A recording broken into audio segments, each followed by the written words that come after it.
Hi అండి, నేను మీ మాధవిని. ఈరోజు నేను మీకు ఒక మంచి టేస్టీ బ్రేక్ఫాస్ట్ రెసిపీని చేసి చూపిస్తానండి. సేమియా తోటి మనం అందరం రకరకాల రెసిపీస్ చేసుకుంటూ ఉంటాం కదా. ఒక్కసారి రైస్ సేమియా తోటి ఇలా ట్రై చేసి చూడండి. చాలా చాలా బాగుంటుంది. ఇది మీరు బ్రేక్ఫాస్ట్ గాను తినొచ్చు, లేదా లంచ్ బాక్స్లో అయినా పెట్టి పంపించవచ్చు. కాస్త కొత్తగా డిఫరెంట్గా చాలా టేస్టీగా ఉంటుంది. ఎలా చేయాలో చూపిస్తాను, చూసి ట్రై చేయండి. ఈ బ్రేక్ఫాస్ట్ చేసుకోవడానికి నేను ఇక్కడ రైస్ సేమియాని 150 గ్రామ్స్ దాకా తీసుకున్నాను. ఈ రైస్ సేమియా అనేది మీకు సూపర్ మార్కెట్లో దొరుకుతుందండి. ఈ విధంగా ఉంటుందన్నమాట. ఒకవేళ మీ దగ్గర ఇది లేకపోతే మామూలు సేమియాతో అయినా చేసుకోవచ్చు మీరు. కాకపోతే టేస్ట్ కొంచెం డిఫరెన్స్ ఉంటుంది అంతే అండి. ఈ రైస్ సేమియాని ఏం చేస్తారంటే బాగా కాచిన నీళ్ళల్లో వేసుకోవాలి. ఇలా నీళ్ళల్లో వేసి ఒక 5 నిమిషాలు మూత పెట్టి పక్కన పెట్టేయాలండి. సేమియా అనేది బాగా మగ్గినట్లు అంటే ఉడికినట్లు అవుతుందన్నమాట. అందుకని మూత పెట్టేసి 3 నుంచి 5 నిమిషాల మధ్యలో పక్కన పెట్టేసేయండి. నీళ్లు మటుకు బాగా వేడిగా ఉండాలి. వేడి నీళ్ళల్లోనే వేసుకోవాలి. ఇప్పుడు నేను ఒక 5 నిమిషాల తర్వాత మూత తీసి చూపిస్తున్నాను చూడండి. సేమియా బాగా ఉడికిపోయినట్లు అయిపోయింది. ఇప్పుడు ఈ సేమియా మొత్తాన్ని ఇలా వడగట్టేసుకోండి. ఇలా వడగిన్నెలో వేసి పెట్టేసుకుంటే మీకు పొడి పొడిగా అయిపోతుంది అనమాట. ఒకటి తుంచి కూడా చూపిస్తాను చూడండి. బాగా ఉడికిపోయినట్లు అయిపోయింది కదా. ఇలా వేళ్లతో నొక్కితే కట్ అయిపోతుంది కదా. బాగా ఉడికిపోయింది. మామూలు సేమియా లాగా మనం నీళ్ళల్లో వేసి ఉడికించాల్సిన అవసరం లేదు. బాగా కాచిన నీళ్ళల్లో వేసి ఒక 5 నిమిషాలు ఇలా వదిలేస్తే ఈ విధంగా వస్తుందన్నమాట. ఇలా చేసుకున్న తర్వాత ఈ సేమియా పైన మూత పెట్టేసి పక్కన పెట్టేసుకోండి. ఇప్పుడు ఇలా ఒక మిక్సీ జార్ తీసుకొని దీంట్లో ఒక గుప్పెడు లేదా ఒక చిన్న కట్ట కొత్తిమీరని వేసుకోండి. దీంట్లోనే ఒక 2 పచ్చిమిరపకాయలను కూడా తుంచుకొని వేసుకుంటున్నాను. మీరు కారం ఎక్కువ కావాలంటే పచ్చిమిర్చి ఇంకొక 2 ఎక్స్ట్రా వేసుకోండి. నార్మల్గా అయితే 2 పచ్చిమిరపకాయలు సరిపోతాయి. అలాగే పచ్చి కొబ్బరి 1/2 కప్పు దాకా తీసుకోవాలి.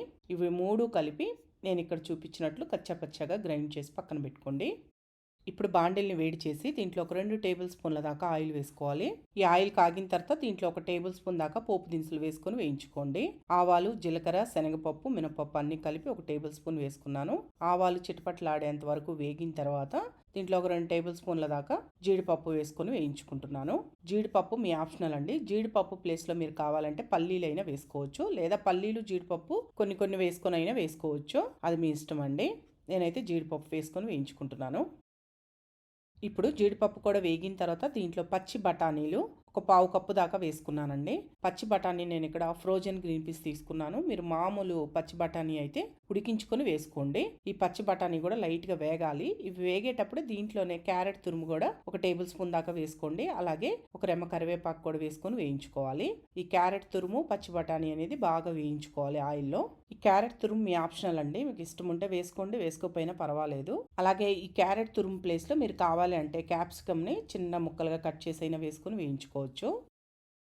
ఇప్పుడు ఇవన్నీ కాస్త వేగాయి అనుకున్న తర్వాత దీంట్లో మనం ముందుగా గ్రైండ్ చేసి పెట్టుకున్న కొబ్బరి పేస్ట్ ఉంది కదా, ఆ కొబ్బరి పేస్ట్ మొత్తాన్ని వేసుకొని దీనిని కూడా బాగా వేయించుకోవాలి. మనం పచ్చిమిర్చి, కొత్తిమీర అన్ని పచ్చివి వేసాం కదా, ఆ పచ్చి వాసన పోయేంత వరకు వేగనివ్వండి. ఫ్లేమ్ని లో టు మీడియంలో పెట్టి వేయించుకోండి. ఇది వేయించుకునేటప్పుడు దీంట్లోనే మీరు రుచికి సరిపడా సాల్ట్ కూడా వేసుకొని వేయించుకోండి. ఈ కొబ్బరి పేస్ట్ కూడా బాగా ఆయిల్లో వేగాలండి, అప్పుడే టేస్ట్ బాగుంటుంది మీకు. ఇప్పుడు చూడండి బాగా వేగిపోయింది కదా. ఇలా పొడి పొడిగా వచ్చేంత వరకు వేయించుకోవాలి. ఇలా వేగిన తర్వాత దీంట్లో సేమియాను కూడా వేసుకొని బాగా కలుపుకోవాలండి. ఫ్లేమ్ని మీడియం ఫ్లేమ్లో పెట్టి ఇలా మొత్తం బాగా కలిసేటట్టు కలుపుకోండి. ఒక 2 నిమిషాలన్నా బాగా కలపండి, అప్పుడే మీకు అది మొత్తం బాగా కలిసిపోతుంది. అంటే ఈ సేమియాకి ఆ కొత్తిమీర, కొబ్బరి ఫ్లేవర్ అంతా బాగా పడుతుంది అనమాట.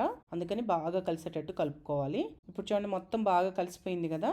సేమియా కూడా చల్లబడి ఉంటుంది, దాన్ని బాగా వేడెక్కేంత వరకు కలపాలి.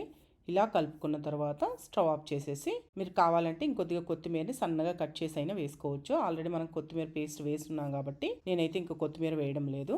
ఇలా చేసుకున్న ఈ రైస్ సేమియాని మీరు బ్రేక్ఫాస్ట్గా అయినా తినొచ్చు, లేదా లంచ్ బాక్స్కి అయినా పెట్టి పంపించవచ్చండి. చాలా బాగుంటుంది. మీరు ఎప్పుడైనా ట్రై చేయకపోతే ఒక్కసారి ట్రై చేసి చూడండి. మీకు ఆ కొత్తిమీర, కొబ్బరి, పచ్చిమిర్చి ఫ్లేవర్ తగులుతూ చాలా టేస్టీగా ఉంటుంది. ట్రై చేసి టేస్ట్ ఎలా ఉందో నాకు కామెంట్స్లో చెప్పండి. ఈ వీడియో మీకు నచ్చింది అనిపిస్తే మన షెఫ్ ఛానల్ని సబ్స్క్రైబ్ చేసుకోండి, లైక్ చేయండి, షేర్ చేయండి, కామెంట్ చేయండి.